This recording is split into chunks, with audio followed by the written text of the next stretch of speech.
Welcome, fellow cinephiles, film enthusiasts, and relaxation seekers. My name is Cinephile ASMR, and today we are talking about Jordan Peele's third outing with Nope. For those of you unaware, Jordan Peele has had such a significant imprint on my life. He, for so many years, was the bond that my brother and I shared with his comedy sketches, and then when he transferred into horror, subverting everyone's expectations with Get Out, which I honestly would argue is the most influential film of the 21st century, I was hooked like a fish on a reel. And while I love Us, I find that there is issues to be had, but regardless, Jordan Peele has a voice and a vision and something to say in a world where that we don't really get that in horror films. He really is, in a lot of ways, why the term elevated horror exists, where the thing to be terrified in the horror movie is not some ghost, apparition, demon, werewolf, or vampire, but something tangible, something applicable to the real world, and it works. So when I started hearing the reception that this movie was getting, that Jordan Peele's 3 for 3, he's the greatest horror filmmaker of our generation, I went in with tempered expectations. Like I said, I really enjoy Us, but it kind of made me realize that anticipation doesn't therefore equate to the movie that you're anticipating. So what does Nope even mean? So with one of the greatest titles to a film I've ever heard, Nope follows two siblings played by Keke Palmer and Daniel Kaluuya, who own a horse ranch. And on this horse ranch, things start going awry, wrong. Unexplainable events start occurring. And when something in the very beginning of the movie happens, it kind of sets forth a whole plan of action where these two siblings work together to find what exactly is going on. And that's all I'll say. The trailers have left many questions than answers, and I'm not here to answer those for you guys because that's a part of the journey. And before I jump into what I exactly thought about this movie, I'm going to preface this by saying, if you have any desire to see this from a Jordan Peele fan perspective, from a horror film fan perspective, or like me, which I will get into, as a person who loves extraterrestrial stories being told, and there's so few and far between, pay the premium to see this on an exclusive format, whether it be Dolby or my preference IMAX. This movie needs to be seen on the best quality possible because this is an experience that I don't think I will ever forget for the rest of my life. Again, like I said, this movie had a very tall hill to battle because it wasn't only a film that I was anticipating throughout the entire year, really. Don't get me wrong, the Batman and Everything Everywhere were my most anticipated films, but this one kept being in the back of my mind because of the mysticism shrouded behind it. It's a Jordan Peele film. It's in my favorite genre, which is horror, thriller. But more importantly, again, one of my all-time favorite movies, one that completely changed me in my upbringing, is M. Night Shyamalan's Signs. It completely redefined what I viewed as horror and what terrifies me. And throughout all of it, the alien extraterrestrial UFO of it, it's about a family.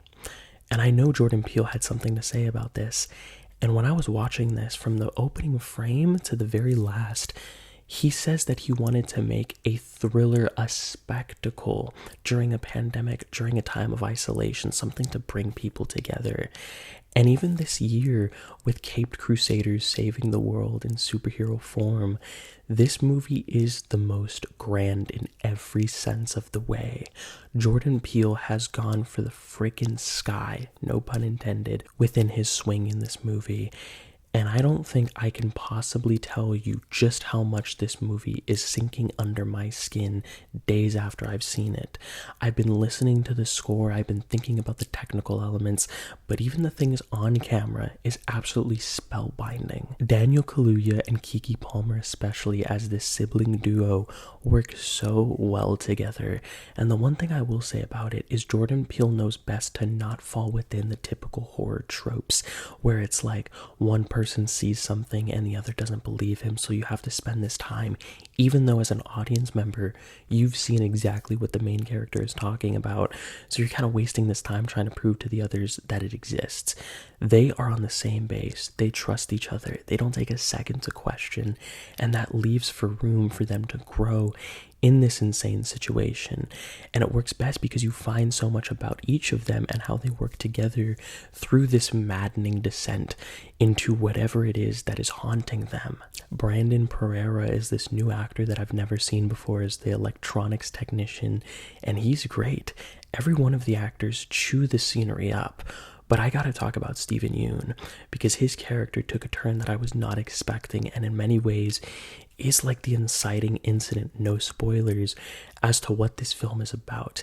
And his character was the one that I dissected the most and was easily the most fascinating, because what he goes through from a young age to his adult, oh my god. And it lends to a scene in this movie that will be burned into my mind, and you know what I'm talking about when you see it. It is burned into my mind, and I don't think I'll ever forget it. If someone were to ask me, hey cinephile, what is the scariest movie you've ever seen? Nope may not be the scariest, but it's the one that has gotten under my skin the most. And again, it does go to the fact that Jordan Peele planned for a spectacle. This is an anomaly of a film, a horror movie made with $40 million, shot with IMAX cameras, shot by none other than the Hoyt van Hoytema, the DP behind Interstellar, Tenet, Ad Astra. These are space odyssey epics. This movie has that same flair and personality and style, but on a grounded, terrifying level. One that I was floored by time and time again. Something that reminded me of why I love Signs. And Jordan Peele has so much to say. If you just take the spectacle out of it, and he can do this balancing of a tightrope where if you're not going in for the commentary, then you can just go in for the blast. And this movie, more than his previous two, you can just turn your brain off and just be terrified. But it will subvert your expectations in many ways.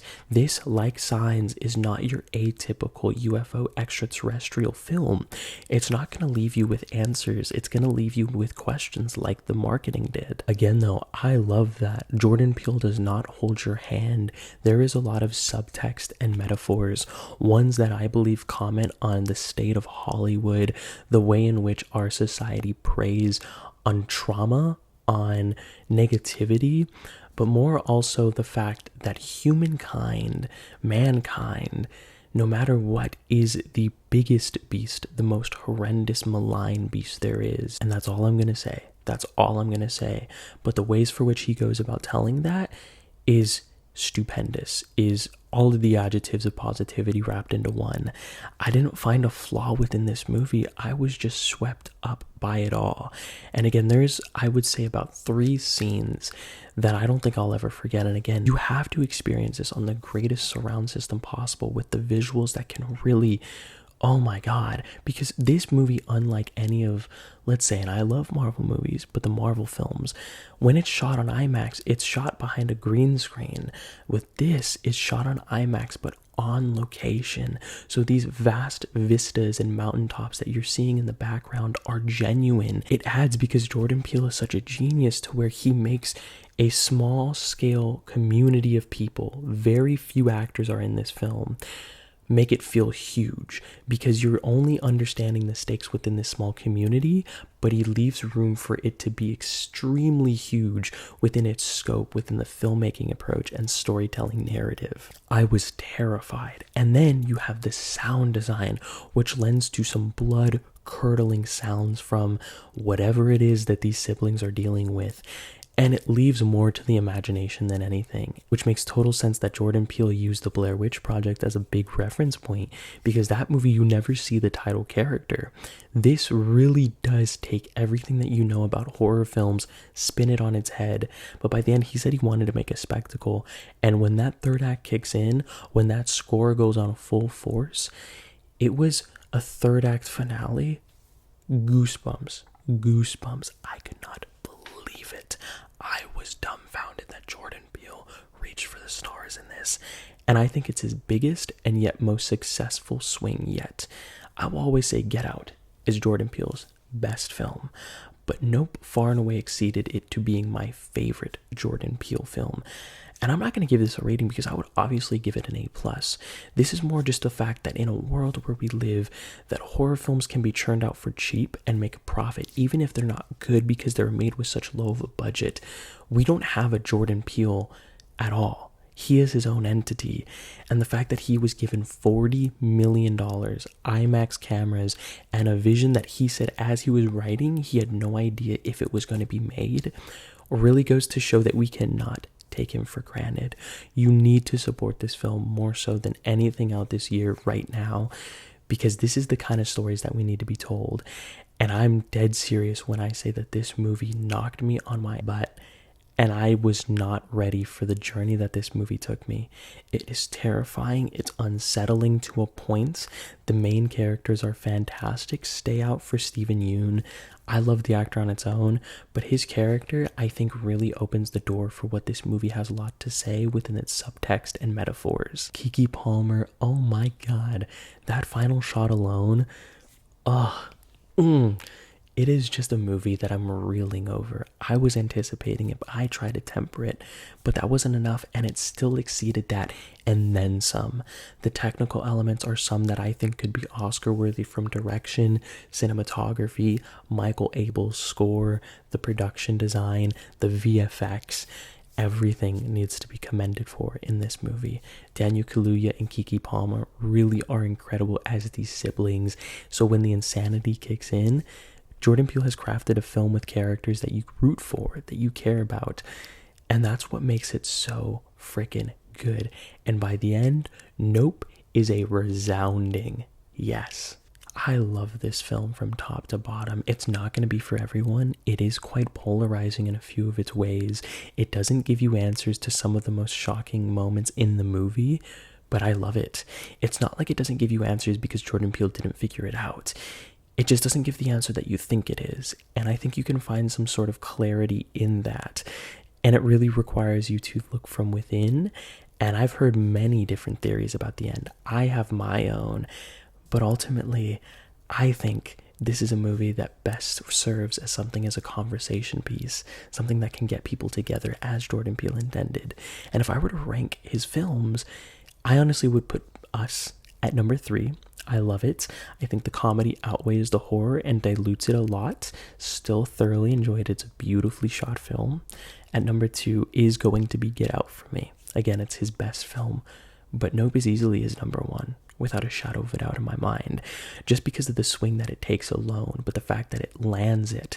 A swing is one thing, but the way that it lands it is an entirely different beast in and of itself, and this movie works.